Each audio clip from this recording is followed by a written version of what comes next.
그리스도 중심의 성경 읽기, 성경 통독을 돕는 로마서 개관 시간입니다. 로마서는 복음에 관한 거대한 한 편의 논문이라고 이야기할 수 있습니다. 이 논문의 주제는 복음입니다. 그리고 이 복음을 설명하면서 사도 바울은 복음에는 하나님의 의가 나타났다라고 설명하는 것이죠. 요약하면 복음은 곧 의라는 것입니다. 여기서 의가 중요한 이유는 그 의는 하나님 앞에 설 수 있는 기준이기 때문입니다. 로마서를 크게 보면 이 복음이 무엇인가? 복음에 하나님의 의가 나타났다는 사실을 처음에는 믿음으로 의에 이른다는 이신칭의의 교리를 가르쳐주고 이 교리가 그리스도인의 삶으로 옮겨집니다. 그리고 이어서 마지막에는 이 복음 때문에 그는 선교에 이방인을 위한 사명에 자신의 삶을 드리고 있다. 이렇게 결론 짓는 것이죠. 이제 첫 번째 가장 중요한 로마서의 대목인 복음과 의와의 관계를 살펴보겠습니다. 로마서 1장 17절이 매우 중요합니다. 로마서 전체의 주제라고 할 수 있겠죠. 복음에는 하나님의 의가 나타나서 믿음으로 믿음에 이르게 하나니 기록된 바 오직 의인은 믿음으로 말미암아 살리라 함과 같으니라. 믿음에서 믿음으로, 작은 믿음에서 생명을 받은 핵심적인 믿음에서 삶의 믿음으로, 삶에서 더 성숙되어지고 성화되는 믿음으로 이르게 한다. 의가 복음에 나타나서 이 주제를 펼치는 겁니다. 그래서 여러분 로마서를 읽으실 때 1장 17절을 눈여겨보시고 그것은 마음속에 꼭 담으시기 바랍니다. 이어서 로마서는 칭의에 관해서 어떻게 믿음으로 의에 이르는 길에 관해서 쭉 설명해 나가죠. 여기서는 두 포인트를 기억해 주시면 좋을 것 같습니다. 인간의 죄성이죠. 3장을 중심으로 인간의 죄성이 펼쳐집니다. 우리들이 익히 알고 있는 구절들입니다. 기록된 바 의인은 없나니 하나도 없다.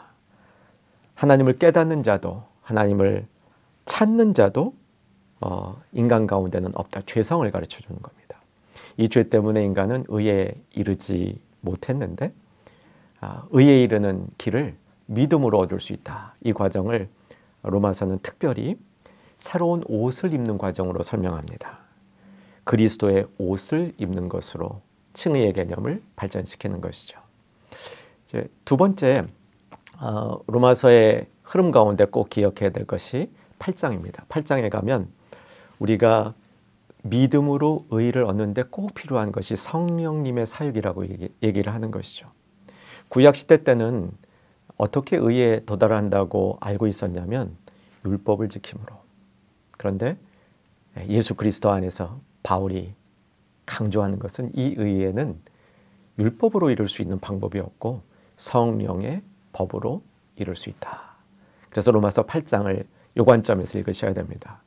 성령을 쭉 논할 때 26절에 가서 우리가 빌 바를 알지 못할 때, 기도할 수 없을 때 성령께서 우리 안에서 기도하는, 우리를 위하여 간구하시는 그 간구의 주체도 성령이시고 8장을 맺으면서 도무지 하나님의 사랑에서 끊겨 나갈 사람이 없다. 강조하면서 성령의 붙드시는 사역 또한 말하게 되는 것입니다. 자, 이제 복음으로 의에 이른다. 그리고 의에 이르려면 믿음이 필요하다. 믿음이 결정적으로 필요한 것은 인간이 죄인이기 때문이다. 그리스도의 옷을 입는다. 성령께서 역사하신다. 이렇게 전반부를 마친 다음 두 번째 주제로 넘어갈 때 12장부터 복음, 그리고 복음이 가진 의에는 내면적인 부분만이 아니라 우리의 삶도 포함되어 있다라고 얘기를 합니다. 그래서 로마서 12장 1절과 2절은 어쩌면 로마서 1장 17절 못지않게 그 다음으로 가장 로마서에서 중요한 구절이라고 볼 수 있을 것입니다. 로마서 12장 1절에서 2절 말씀 같이 보시겠습니다. 그러므로 형제들아 내가 하나님의 모든 자비하심으로 너희를 권하노니 너희 몸을 하나님이 기뻐하시는 거룩한 산 제물로 드리라. 이는 너희가 드릴 영적 예배니라. 너희는 이 세대를 본받지 말고 오직 마음을 새롭게 함으로 변화를 받아 하나님의 선하시고 기뻐하시고 온전하신 뜻이 무엇인지 분별하도록 하라. 아멘.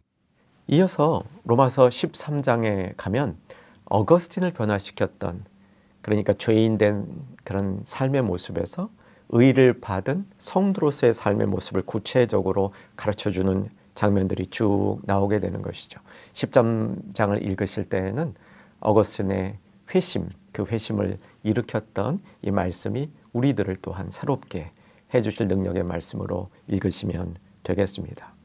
이제 마지막으로 로마서의 끝부분에 가면 우리가 잘 그 마음에 담고 있지 못한 흥미로운 표현이 등장하는데 로마서 15장 16절입니다. 이 은혜는 곧 나로 이방인을 위하여 그리스도 예수의 일꾼이 되어 하나님의 복음의 제사장 직분을 하게 하사 이방인을 제물로 드리는 것이 성령 안에서 거룩하게 되어 받으실 만하게 하려 하심이라. 아멘. 이 구절에서 사도 바울은 복음을 선교와 연결하고 있습니다. 복음 제사장이라는 이 특별한 표현이 나오죠. 어쩌면 12장 1절에서 나왔던 삶의 제사, 우리가 그 전에 율법으로 제사를 드리다가 그 율법으로 드렸던 제사 가운데 얻지 못했던 의의를 얻고 삶의 제사를 드린 다음 그 다음 복음 제사장으로 살아야 된다, 이렇게 로마서의 말씀이 전개되어진다고 볼 수 있겠습니다. 이제 로마서 전체 이야기를 5개의 키워드로 요약해 보겠습니다. 첫 번째, 의의죠. 의는 한마디로 복음을 요약한 복음의 축소판이라고 볼 수 있습니다. 의의가 있어야 하나님 앞에 설 수 있습니다. 두 번째는 믿음입니다. 우리는 믿음이 없이 스스로 의롭다 하심을 얻을 수 없는 것이죠. 세 번째는 성령입니다. 믿음 또한 성령께서 우리 안에 역사하셔야 그 믿음을 우리가 확인하고 가질 수 있게 되는 것이죠. 성령의 법이라는 표현도 마음속에 담아두면 유익할 것입니다. 네 번째가 복음과 삶입니다. 복음은 우리를 의롭게 해서 의로운 삶을 살도록 인도하고, 마지막 5째, 그 복음으로 땅끝까지 이방인을 위한 복음 제사장으로 쓰임 받게 하는 능력이 있는 것이죠. 이 5가지 키워드를 요약하면 복음에는 능력이 있다. 능력 있는 복음을 만나는 로마서 읽기 시간이 되기를 바랍니다.